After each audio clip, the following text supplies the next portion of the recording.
Dans une rue animée de New York, un homme noir se précipitait vers un entretien d'embauche important qui aurait pu changer sa vie. Mais lorsqu'il croisa une femme épuisée et impuissante au bord de la route, il choisit de s'arrêter et de l'aider à réparer sa voiture, même s'il savait pertinemment qu'il arriverait en retard à son rendez-vous. Désespéré d'avoir laissé filer une opportunité aussi rare, il reçut soudain une offre qui lui ouvrit une porte encore plus grande que tout ce qu'il avait imaginé, de la part même de la femme qu'il avait aidée la veille. Dans cette journée, la ville bourdonnait d'une énergie incessante, tandis que la circulation du soir progressait lentement, les phares projetant des reflets fugaces sur le trottoir mouillé. L'air sentait l'asphalte humide et les gaz d'échappement, un mélange de chaleur estivale et des séquelles persistantes de la pluie. André Lawson agrippa le guidon de sa vieille moto, zigzagant prudemment entre les voitures arrêtées. Il se rendait à l'entretien qu'il avait attendu pendant des mois.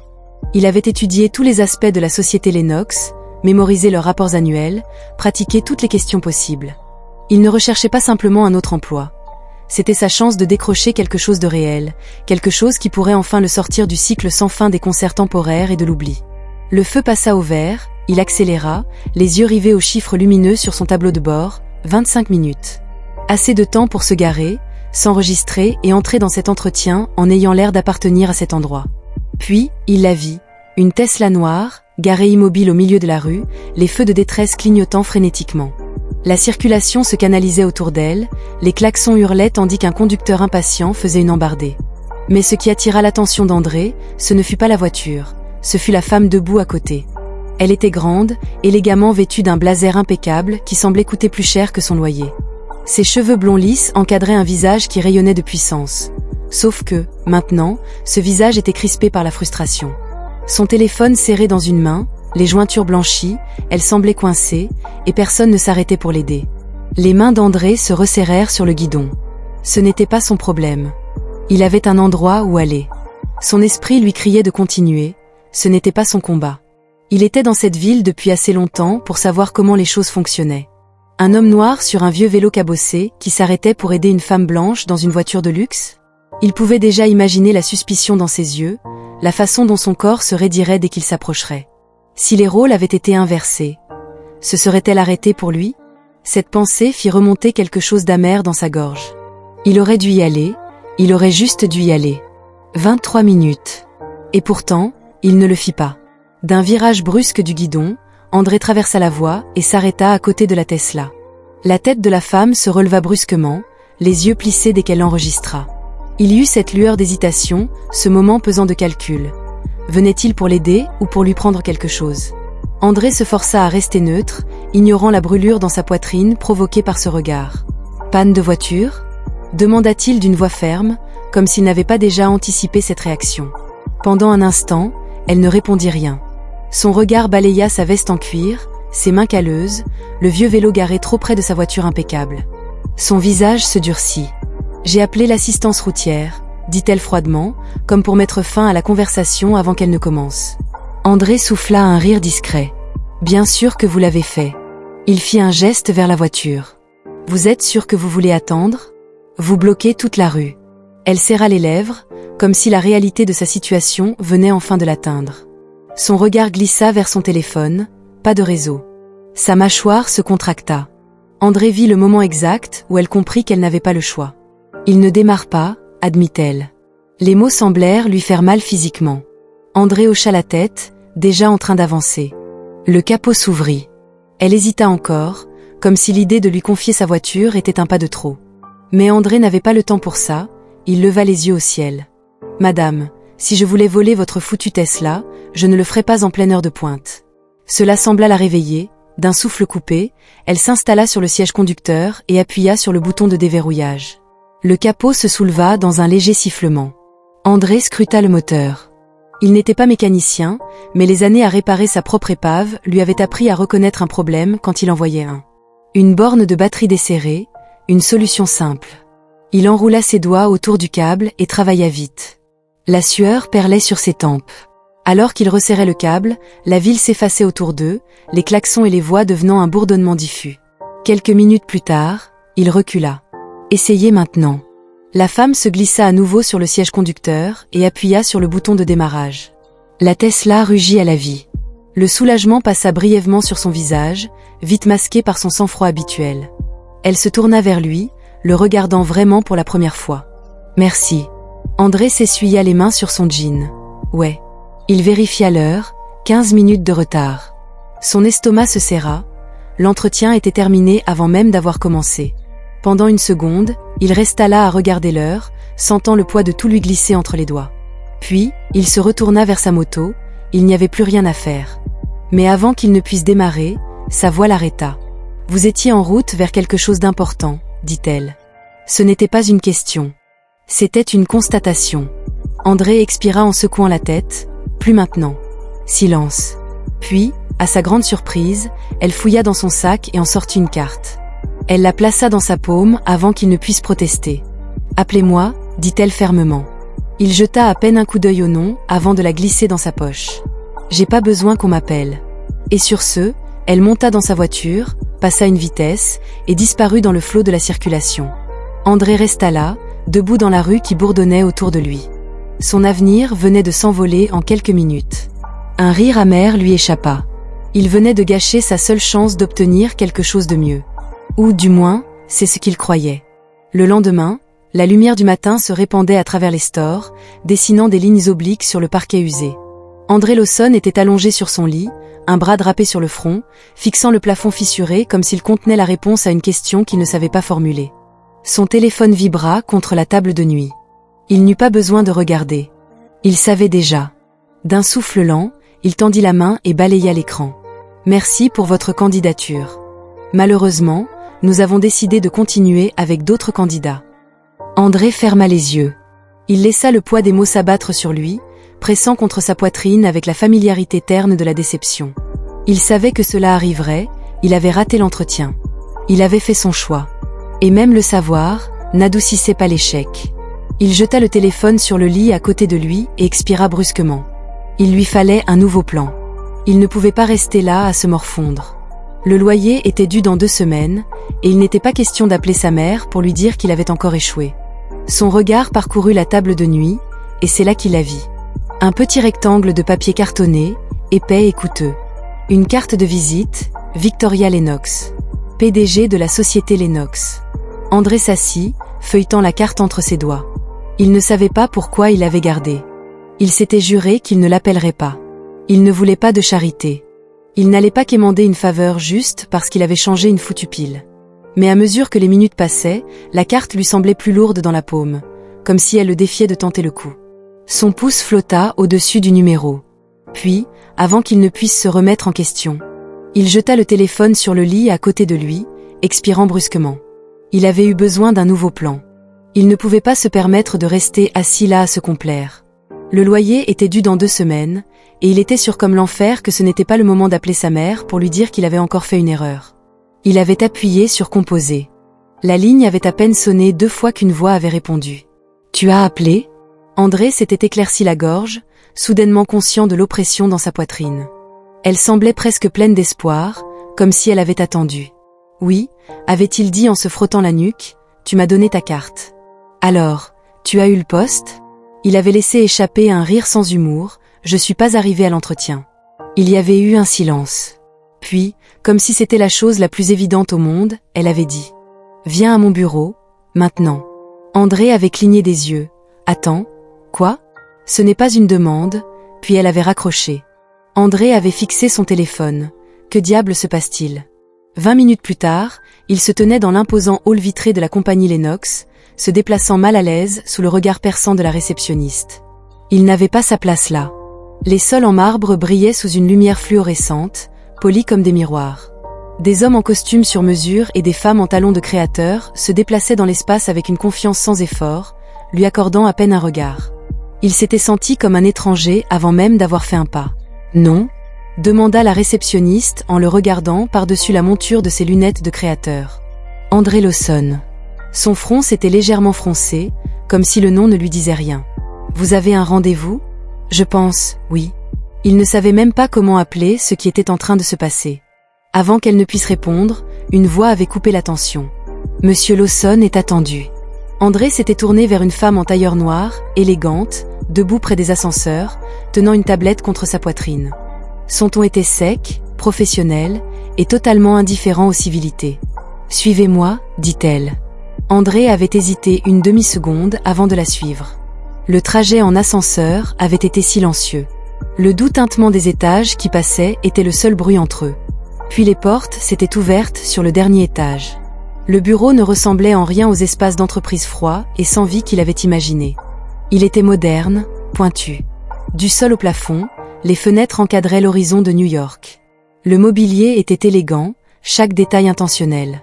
Et, debout près de la fenêtre, les bras croisés, se trouvait Victoria Lennox. Elle s'était retournée dès qu'il était entré, son regard perçant se posant sur lui comme un faucon évaluant sa proie. « Tu es venu. » André avait laissé échapper un soupir. « Oui, et je ne sais toujours pas pourquoi. » Elle lui avait fait un geste vers la chaise en face de son bureau. Il était resté debout un moment, puis s'était assis. Elle l'avait étudié, longuement. Puis, finalement, elle avait parlé. « Tu m'as sauvé hier. » André avait remué sur son siège. C'était juste une batterie à plat. Son expression s'était durcie. Non, ce n'était pas le cas. C'était ma carrière en jeu. Si j'avais manqué cette réunion, cela aurait coûté des millions à mon entreprise. Tu n'as pas juste réparé une voiture, André. Tu m'as donné quelque chose. Les gens dans ma position froncent rarement les sourcils. Et qu'est-ce que c'était ? Une seconde chance. Les mots s'étaient posés entre eux. André s'était légèrement penché en arrière. Était-ce donc de ça qu'il s'agissait ? Rendre une faveur ? Il avait dégluti en secouant la tête. Écoute, si c'est une sorte de... Ce n'est pas, l'interrompit-elle, sa voix tranchant l'espace comme un couteau. Il avait hésité. Elle s'était penchée en avant, croisant les mains sur le bureau. J'ai une ouverture. Tu vas la prendre. André avait cligné des yeux. Attends. Tu m'offres un travail ? Oui. Mais, je n'ai même pas eu d'entretien. Tu l'as eu. Hier. Quand tu as choisi de m'aider au lieu de penser à toi-même.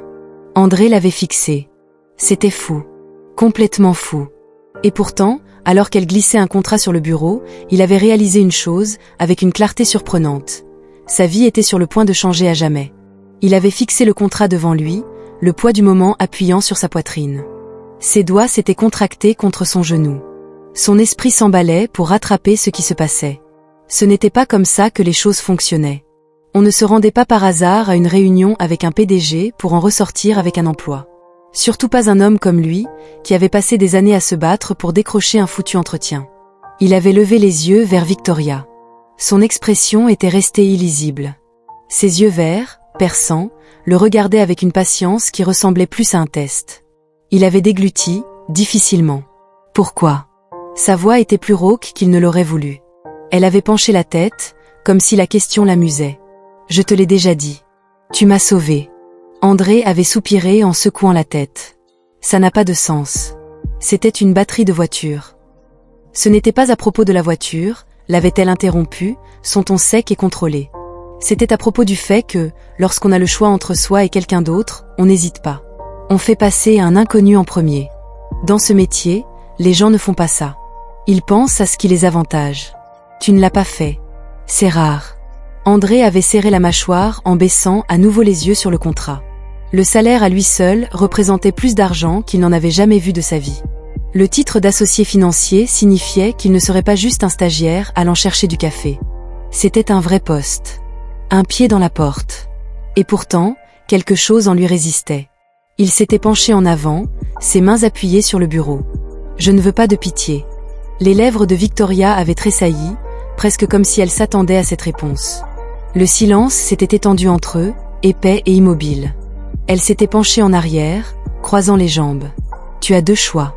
Tu peux sortir d'ici, retourner à ta recherche d'emploi d'avant, et faire comme si cette conversation n'avait jamais eu lieu, ou tu peux tenter ta chance. Le pouls d'André tonnait dans ses oreilles. Toute sa vie avait été une lutte. Chaque travail, chaque opportunité, chaque foutu entretien avait représenté un défi. Et maintenant, pour la première fois, quelqu'un lui avait ouvert une porte. Pas à cause de la chance. Pas à cause de la charité. Mais à cause de quelque chose qu'elle avait vu en lui. Quelque chose qui lui avait dit qu'il valait le risque.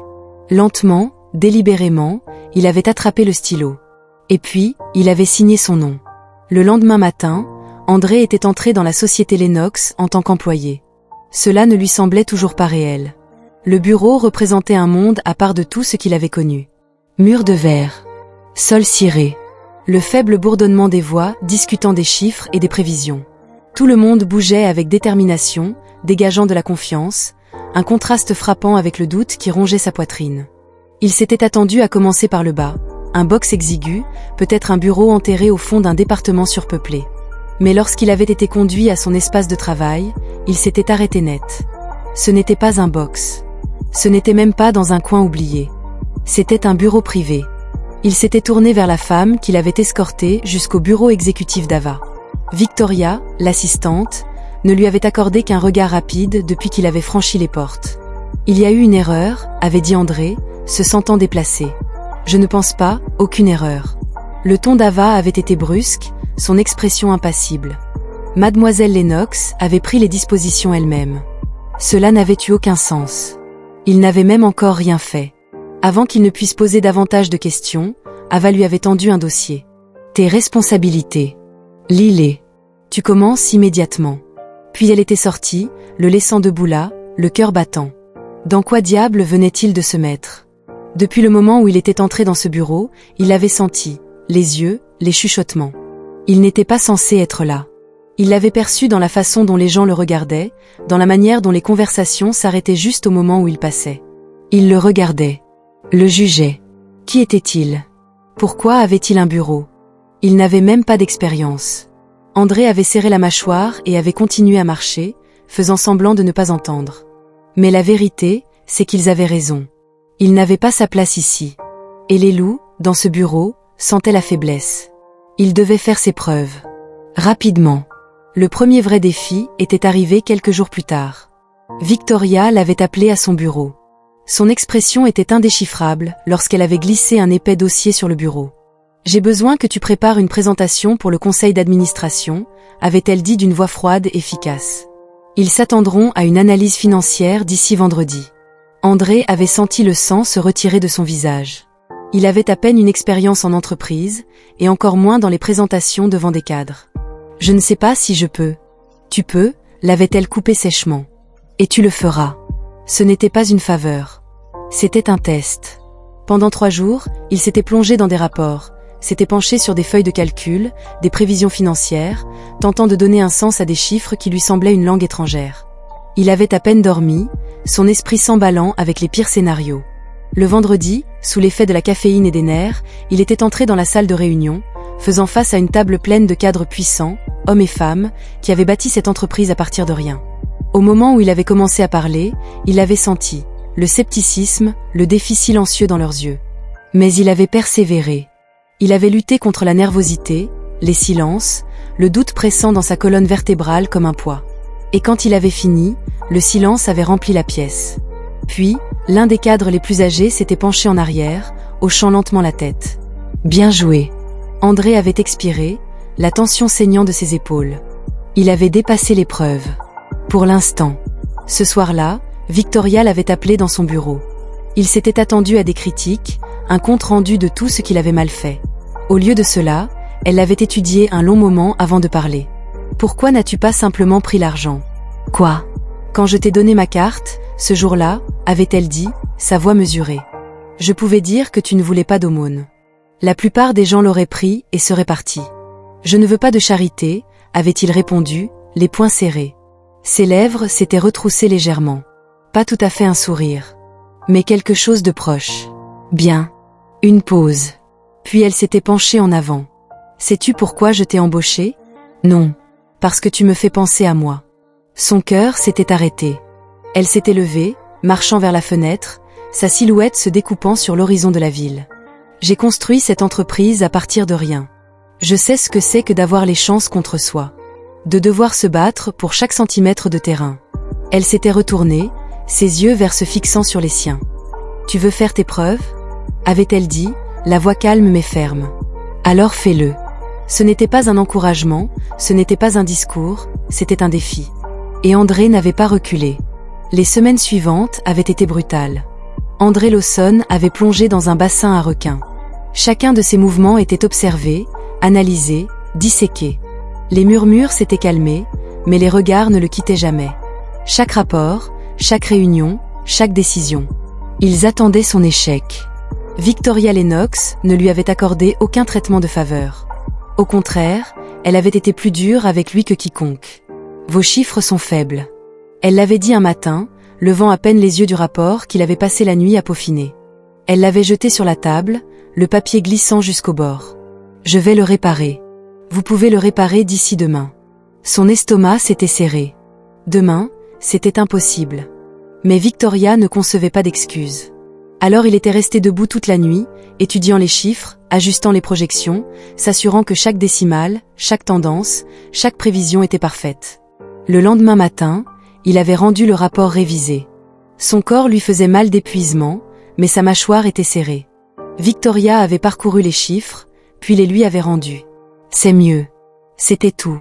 Pas d'éloge, pas de sourire, juste mieux et pourtant, ce seul mot avait tout signifié.